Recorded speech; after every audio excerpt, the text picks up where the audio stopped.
ಹೀಗೆ ಒಬ್ಬ ಮಹಿಳಾ ಟ್ರಾಫಿಕ್ ಇನ್ಸ್ಪೆಕ್ಟರ್ ರಸ್ತೆಯಲ್ಲಿ ನಿಂತು ರಸ್ತೆಯ ಗುಂಡಿಗಳನ್ನ ಡಾಂಬರೀಕರಣ ಮಾಡಿಸುತ್ತಿರುವ ದೃಶ್ಯಗಳು ಕಂಡು ಬಂದಿದ್ದು ಚಿಕ್ಕಬಳ್ಳಾಪುರದ ಹೃದಯ ಭಾಗವಾಗಿರುವ court circle, taluk office circle, ಜಿಲ್ಲಾಸ್ಪತ್ರೆ ರಸ್ತೆಯಲ್ಲೇ. ಈ ರಸ್ತೆಗಳು ಸಂಪೂರ್ಣ ಹಾಳಾಗಿದ್ದು ವಾಹನ ಸವಾರರು ಬೆದ್ದು ಕೈಕಾಲು ಮುರಿದುಕೊಂಡಿರುವುದು ಸಾರ್ವಜನಿಕರ ಆಕ್ರೋಶಕ್ಕೆ ಕಾರಣವಾಗಿತ್ತು.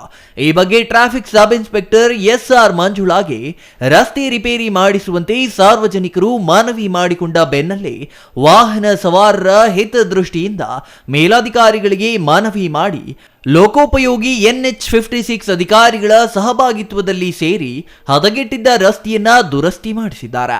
ಇನ್ನು ಟ್ರಾಫಿಕ್ ಮಹಿಳಾ ಇನ್ಸ್ಪೆಕ್ಟರ್ ಮಂಜುಳಾರವರು ಸಾರ್ವಜನಿಕರ ಒತ್ತಾಯವನ್ನ ಸ್ವೀಕರಿಸಿ ಈಗ ರಸ್ತೆಯಲ್ಲಿ ಬಿದ್ದಿದ್ದ ಗುಂಡಿಗಳನ್ನ ಮುಚ್ಚಿಸಿ ಸಾರ್ವಜನಿಕರ ಮೆಚ್ಚುಗೆಗೆ ಪಾತ್ರರಾಗಿದ್ದಾರೆ.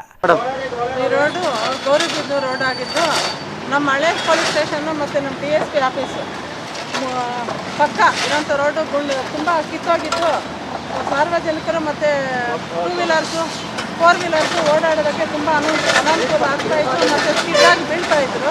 ಮತ್ತು ಸಾರ್ವಜನಿಕರು ಬಂದು ಮೇಡಮ್ ಇದೇನಾದರೂ ಮಾಡಿಸಿ ಅಂತ ಕೇಳ್ಕೊಂಡಾಗ ಮತ್ತು ನಾನು ನಮ್ಮ ಮೇಲಾಧಿಕಾರಿಗಳ ಆದೇಶದಂತೆ ಅವರ ಆದೇಶ ಮತ್ತು ಸೂಚನೆಗಳಂತೆ ನಾನು ಸಂಬಂಧಪಟ್ಟ ಇಲಾಖೆ ಅಂದರೆ PWD ಇಂಜಿನಿಯರು ಸಂತೋಷು ಮತ್ತು NH assistant executive engineer Mallikarjuna ಅವರೊಂದಿಗೆ ಮಾತನಾಡಿ ಇದೊಂಚೂರು ಮಾಡಿಕೊಡಿ ಸರ್, ಸಾರ್ವಜನಿಕರಿಗೆ ಓಡಾಡೋಕ್ಕೆ ಅನುಕೂಲ ಆಗುತ್ತೆ ಮತ್ತು ಸುಗಮ ಸಂಚಾರಕ್ಕೆ ವ್ಯವಸ್ಥೆ ಮಾಡಿಕೊಟ್ಟಂಗೆ ಆಗುತ್ತೆ ಅಂತ ಹೇಳಿದ್ದಕ್ಕೆ ಅವ್ರು ಆಯಿತು ಮೇಡಮ್ ನನ್ನ ಮನವಿಗೆ ಸ್ಪಂದಿಸಿ ಈ ದಿನ ಕಿತ್ತೋಗಿರೋ ಗುಂಡಿಗಳನ್ನು ಕಿತ್ತೋದಕ್ಕೆ ಅವರ ಸಿಬ್ಬಂದಿಯನ್ನು ಕಳಿಸಿ ರಸ್ತೆಯಲ್ಲಿ ಕಿತ್ತಿರೋ ಗುಂಡಿಗಳನ್ನು ಮುಚ್ಚೋದಕ್ಕೆ ವ್ಯವಸ್ಥೆ ಮಾಡ್ತಾ ಇದ್ದಾರೆ. Jangalahalli Ashwath, CTV news, Chikkaballapur.